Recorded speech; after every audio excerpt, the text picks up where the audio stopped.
আলহামদুলিল্লাহি ওয়া কাফা ওয়া সালামুন আলা ইবাদিহিল্লাযিনা ইসতাফা আম্মা বাদ আউযু বিল্লাহি মিনাশ শাইতানির রাজিম বিসমিল্লাহির রহমানির রহিম ওয়া ক্বালা নবী সাল্লাল্লাহু আলাইহি ওয়াসাল্লাম বাল্লিগু আন্নী ওয়ালাউ আয়া। আপনারা দেখতে পাচ্ছেন যে আমাদের খতমে নবুয়ত যে মহাসমাবেশ, এই সমাবেশের এই মাঠ প্রস্তুত একবারে আলহামদুলিল্লাহ প্রায় শেষ পর্যায়ে।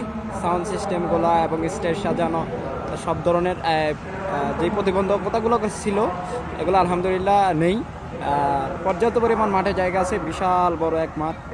এই মাঠে কালকে সকাল 9টায়, আনুমানিক 9টায় এবং 9টা বা 10 বা এই 5-এর ভিতরে এই মাঠের আনুষ্ঠানিকতা শুরু হবে। তারপরে খতমে নবুয়ত সম্পর্কে বক্তারা আলোচনা করবেন এবং পর্যায়ক্রমে এই কাদিয়ানিকে কী কারণে নিষিদ্ধ করতে হয় এ ব্যাপারে সুস্পষ্ট তথ্য দেওয়া হবে এবং এই ব্যাপারে আলোচকরা আলোচনা করবেন, খুব গুরুত্বপূর্ণ আলোচনা করবেন। এবং সরকারের কাছে দাবি থাকবে একটাই, যে কাদিয়ানি সম্প্রদায়দেরকে নিষিদ্ধ ঘোষণা এবং অমুসলিম ঘোষণা করা রাষ্ট্রীয়ভাবে। এটা হচ্ছে খতমে নবুয়ত সম্পর্কে যে আলোচনা আছে, এই আলোচনার মূল প্রেক্ষাপটই হচ্ছে এটা। তার ধারাবাহিকতা আজকে মাঠের স্টেজ প্রায় সাজানো। মুরব্বীরা অনেকেই আছে, অনেকেই কথা বলতেছেন এবং এটার সভাপতিত্ব করবেন আব্দুল হামিদ সাহেব, মধুপুরী বিশ্বাস সভাপতিত্ব করবেন। তো আমাদের সর্বোপরি শুকর এবং সবার কাছে উদারতা আহ্বান থাকবে যে এই সমাবেশকে সফল করার জন্য, খতমে নবুয়তকে টিকিয়ে রাখার জন্য এবং খতমে নবুয়ত বাস্তবায়িত করার জন্য প্রত্যেকটা মানুষকে, প্রত্যেকটা শ্রেণী পেশার মানুষদেরকে এগিয়ে আসা দরকার। কাঁধে কাঁধ মিলিয়ে আগামীকালকের যে প্রোগ্রাম আমরা সফল করবো ইনশাআল্লাহ।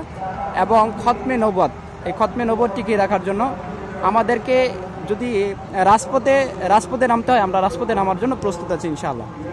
তো তার এই ধারাবাহিকতায় আজকে দেখতেছেন যে স্টেজ আর পাশে আরেকটা প্রোগ্রাম চলতেছে, এই কারণে আমরা লাউডলি কথা বলতে পারতেছি না এবং মুরব্বীদের সাথে আরও তথ্য নিতে পারতেছি না।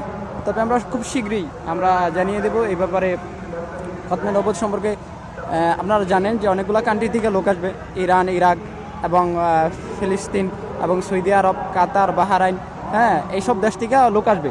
তাদের সরকার প্রতিনিধিরা আসবেন এবং বিশ্ব বরেণ্য ওলামায়ে কেরামরা থাকবেন।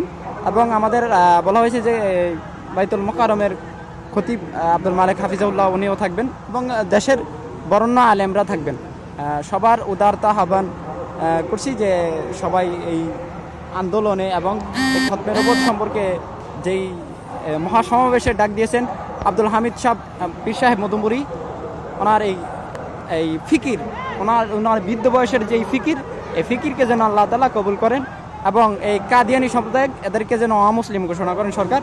এটাই আমাদের প্রাণের দাবি, আর এটা ছাড়া বিকল্প অন্য কোনো দাবি নেই। আমরা খানার জন্য না মাঠে করতেছি, না অন্য কোনো এর জন্য। তো সবচাইতে গুরুত্বপূর্ণ যে বিষয় এটা হচ্ছে খতমে নবুয়ত।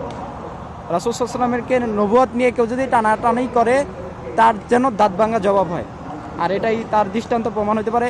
আর আপনারা জানেন যে অনেকগুলো কান্ট্রিতে এই কাদিয়ানিদেরকে অমুসলিম ঘোষণা করছে রাষ্ট্রীয়ভাবে। আমরাও চাই আমাদের দেশ থেকেও যেন কাদিয়ানিকে অমুসলিম ঘোষণা করেন রাষ্ট্রীয়ভাবে। আমাদের এটাই দাবি।